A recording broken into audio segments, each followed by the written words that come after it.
আসসালামু আলাইকুম রহমতুল্লাহ। গাইজ, আমরা আবারও ঘুরতে চলে এসেছি আপনাদেরকে দেখানোর জন্য একটি নতুন পার্ক।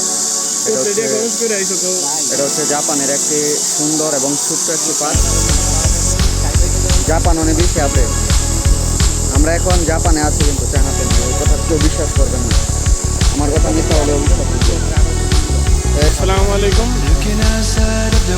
আবারও আমরা এয়ারপোর্ট থেকে আমরা চা ব্যবসা এগুলা চা ব্যবসা এখানে আইসে আমরা হোটেল দিকে এখানে এখানে একটা এয়ারপোর্ট, ওইখানে একটা এয়ারপোর্ট দিয়েছিলাম সিয়ানিয়াংয়ে, এবং এখানে আরেকটা এয়ারপোর্ট দেওয়ার চিন্তা করতেছি। এবং আপনাদেরকে একটা জিনিস না দেখালেই নয়, সেটি হচ্ছে যে দেখুন পার্কের ভিতরে কত সুন্দর খেলার সুব্যবস্থা আছে।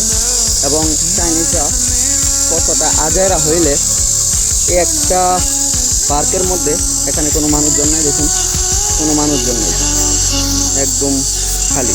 কিন্তু এখানেও এই যে ফুলগুলার ভিতরে বাতি দেখতে পাচ্ছেন কত সুন্দর।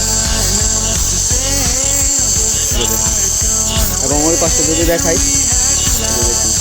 পুরো বিশাল এরিয়া জুড়ে শুধু এই ফুলের ভিতরে বাল্ব দিয়ে বাতি লাগায় রাখছে। কত সুন্দর, তাই না?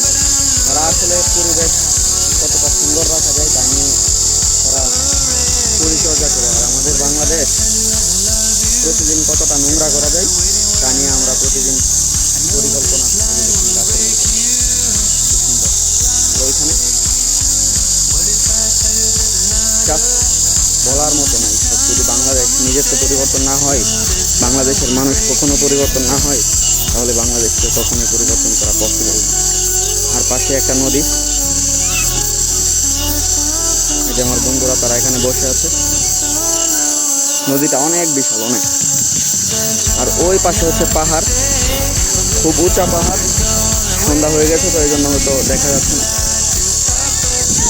চাইনিজ তারা কিন্তু রাতের খাবার শেষ করে এখানে ঘুরতে আসে। রাতের খাবার শেষ করে, এখনো কিন্তু রাত হয় না, সন্ধ্যা, কিন্তু তারা অলরেডি রাতের খাবার শেষ করে এখানে ঘুরতে আসে।